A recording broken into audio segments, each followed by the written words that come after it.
Hello everyone, and welcome back to the project. This is the 6th part. First of all, I wanted to say thank you to all who watched the videos and to support my work and take the time to comment on what I'm doing. I'm glad you like it. Thank you very much. And today, what we are gonna do is to refine the 3D models, meaning we're gonna add details to what we had at the blockout. Once we have validated it in terms of shape to just make sure it works, what we simply need to do is to improve the models we have. So I'm starting exactly like for the blockouts. I'm gonna work on the TV first, and what I have in mind, it depends on the person, and this just pops up like that. I wanted to do like a 60s type of living room. So I'm just gonna model a TV that looks like how it was at this period. Of course, I haven't studied the subject, so I'm not sure about it really, but I think that's how it's supposed to look. So, as you can see, again, just to make sure the video doesn't last too long, I am speeding up some part of the recording. Okay, so it's still not very clean. Don't do what I do what I say. This just means that I should have named my object properly, because it's always easier to find them later on if you need to, and just saves time most of the time to have a clean and organized project. So try to do that, at least for the final version, and especially if you work with other people, or you have to send this file to someone else, a client for example. Okay, so I've added like a rounded screen, and then I'm gonna add, maybe some of you don't know, but at one point I had a TV like that when I was young. There was only buttons on the side of the TV, and if you wanted to change the channel, we had no remote control. We have to stand up, walk to the TV, and press the buttons, and we only have like a few channels. I think something like 6 of them. Okay? So that's the type of TV. So there are buttons on it, and they are meant to change the channels. Okay, so here are the buttons, and the essential part of it is the antenna. Okay, so that's it for the TV. I'm just gonna modify this to be like a 60s style furniture. Okay, this is just simple, and I kinda have this idea of people having in their living rooms a lot of magazines all over the place. So that's what I've made. Okay, I realized doing that the far wall of the room was too far. Next step is also the shelf. I haven't modified it a lot in itself, but I just added a few cylinders for the sides that will be lights. I've seen that in a picture. And books. To make them a bit different, I used something that is called random transformize, and this allows you to add a random transformation for your objects, either it's a location, a rotation, or a scale. And in this case, it was just the Z scale. And then I used the align tool to align all of the books at the bottom. Okay, so they will be like they stand on the shelf. As simple as that, and I did it for all the books. And then, of course, it's a living room from the 60s, so you had some kind of object which purpose is only to decorate the space. Okay, and I use like a curve objects and a screw modifier to do all of them. Okay, so that was it for the shelf. Okay, now for the couch, it was simple enough. Just change a bit its shape, and then I just added pillows, just like that. Very simple. If I were to add even more details, I would maybe sculpt a few details on it, but sculpting is gonna be part of a later step in this product. And this is also to show you, because I consider what I'm doing to be using tools that are very accessible, just a few things in edit mode and just a few modifiers that you might already know. So this is to prove to you that you can do a scene that is working. Okay? So I hope this will encourage you to also try to do your own scene.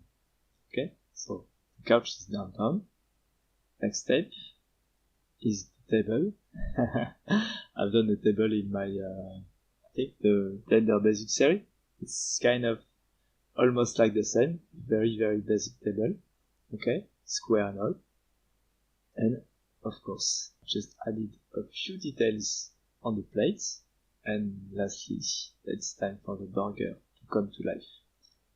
I just added a bit of thickness to what is supposed to be the cheese. And I've added some kind of seeds as particles on top of it. Again, like last time, I'm tackling the foreground the last, okay? Changing the plates, adding details to the glasses, okay? And of course to the boxes. This might be some kind of cereal boxes. Those will be like metal boxes. And lastly, this can be like flower pot, but maybe an empty one, okay? So now that everything is done, I'm just gonna continue to work on the walls, window first, adding some details to it. It's essential because it's a huge part of what we will see in the scene, okay, because there is a lot of light coming through it. And I've also added some planks at the bottom of the wall, okay. Now that everything seems alright and done, I'm doing what we all should do. It's tidying up the scene, so I've separated things into plans so that it will be easier for me to select them, okay, and the character will be separated into its own collection, okay. And lastly, you can see now how it's looking like. You can compare it to what we see in the previous video, but all of this made me think about something. Okay, we have the minimum requirements, let's say. We have a character, we have a second element, the hamburger, and we have an action. But I just thought, okay, why would this guy move this way toward the hamburger? Maybe he's very hungry. That's an explanation, but that will be a simple story that will work, but maybe I'm looking for something else. So, what I'm going to do, remember here, you might laugh at me, but let's consider this to be still at the blockout stage, so focusing on the shapes and not something precise and finished, okay? And if the shape works, it will work after that, okay? And let's discuss about the fact that this shape will work or not, but we will guess what it is. So, bear with me. I'm building up something and you might recognize it, even if it's, let's say, ugly. At the end, it's still something you will recognize, okay? Tell me you recognize it. Okay, and what I thought about was that this dog, okay, it's a dog, dog, pig, loaf of bread, oh, system error, okay, okay, and he's going for the hamburger, of course, and the man is trying to reach out to it before the dog does. So, again, this is part of a later step, but I started to animate this so that you can see a bit more my points or the story here, okay? It could have worked even if it wasn't animated. The simple fact that I had a dog like that jumping for the hamburger will just tell it all, okay? And I've also taken the liberty to add a bit of, broken things that will just burst everywhere from off screen so that we understand that the dog just reached the hamburger first and just made a mess out of everything. Okay? And just the last bit, why is this man coming from here? I'm just adding small seats, okay? Just to say the man was sitting in that one. And maybe if I animate the whole thing, we just push it over. Okay, so now you can see the entire animation. Okay, hope you like it. And it's time for a second one. I'm gonna try to do for each video, if I get the chance and the time to do it, a second scenario, let's say, just to demonstrate a few techniques and just for me to play around as well. So this time, I'm just gonna use the same kind of technique I used previously, but for another purpose, meaning I have an object. Okay, this one is like a flat cube that I'm gonna divide. I'm also gonna use a curve and do the same combo array and curve modifier. This sometimes doesn't work, it's tricky, and if you can't manage to have it work, what I found is to use for everything the x-axis, like for the array as well as the curve, they form axis, and then you can just simply rotate the curve to where you want it to go. Otherwise, it can be a mess. Okay, so I'm just adding a few details and making things look nicer. This is a road. Okay, and you can see that if I modify the curve, the road just follows. So I can have any kind of road I want. Okay, and then I'm adding a ground that I will subdivide, and I will use the proportional editing to make some kind of bumps and holes in my ground. Okay, and then on my ground, I'm using a modifier which is called shrink wrap modifier. And if you set the wrap method projects and select the z-axis, you will see that it will have all the vertices that are close to the road kinda stick to it. Okay, and because it doesn't take into account the vertices that are beside, sometimes it's not very nice, so I modified what is just beside on the ground to be leveled with the road. Okay, but this way, if I modify the curve, the road will follow, and then the ground will still be almost stuck to the road. Okay, so that is done. I'm just gonna add a few details to the road, like the border lines. Okay, now we can see it. I'm just gonna make it a bit curved so that it goes from the left to the right and it comes a bit going up towards us. Okay, so now, again, another very fast and quick element. You might recognize what I'm trying to do here, and look at it. I'm just using just simple cylinders and adjusting the ground as I go. Okay? This will work for a blockout because we only need simple things, as simple as possible, just to communicate what we want, and this you can consider them to be like some kind of mountains. So that's just it. Cylinders. Okay, so I'm adjusting my road, and again, thinking about shapes. I want to add an element, and because I can't spend like 3 hours on something and just think at the end it doesn't work, I'm gonna go for the simplest way of expressing something. Okay, what would be the simplest shape to make what I want to do? So now, if you're some kind of 80s movie fan, you kinda can recognize what I'm doing here. And of course, there was a road and you need a vehicle. And this is like a good vehicle to have on the road. It reminded me of the movie. And of course, you will see, I'm just gonna let it finished. Okay. That for me is enough to recognize what this is, which car it is. Okay. What I'm gonna do next is to create a simple object. So I've selected an icosphere, and this is gonna be the parent of my object. You're gonna see why very soon.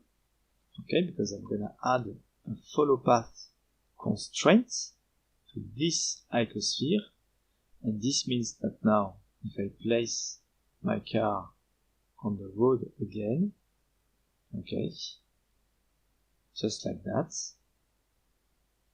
And if I modify this parameter here, which is the offset, you can now see, if I were to animate it, I can have my car moving along the road. And if I modify the original curve, you can understand that it will modify the road, ground below it, and of course, the car will still be following the road. And of course, you can use the parameter follow curve to have it rotating, facing the same direction, following the curve. And why I use an hyposphere being the parents of my car is that because now I can modify my car. If I want it to like jump but still follow the road, I can do it like that. Okay? So now, again, don't laugh, but it's gonna work. You know now that it's gonna work. Okay, so very strange building of shape moment. But at the end, at one point you could say, okay, it is looking like a camel, but let me know what you think about it. Okay, it's not a camel, so what it is, and it's not like an Egyptian man. We are in the middle of the desert, but with rocky stuff. It's not flat. Okay. And of course, you've seen the movie, maybe. And that's what I was thinking about. After I made the car, I just saw that. Why is the second element not Indians on top of horses chasing the car? Okay? Okay, so let me place them in the scene. Just like that. Of course, you don't have to have all the answers when you start your scene, because it can be a process. The creative process is also the process itself. First of all, I wasn't thinking about this car. I was just thinking about, okay, let's make a road, because I heard some of my students wanted to make a road or something with cars. And then I just thought about a car and I said, okay, well, this one is great. And then I said, yes, it's a desert, so why don't we have like Indians? And as you can see here, like my rule of third just doesn't work. I haven't thought about that until now. So next step is to make it all right now. So I'm just gonna modify and move some of my elements. Okay, the car on one of the third. And I moved one of the Indians on his horses on the other third, the top right third. Okay. And so after that, I've just modified the set to fit my new composition. Just a bit chaotic, but it's alright. Just a few modifications. And now, just modify the position of every element. I'm adding just a light. Now I've modified my lights. You can see it.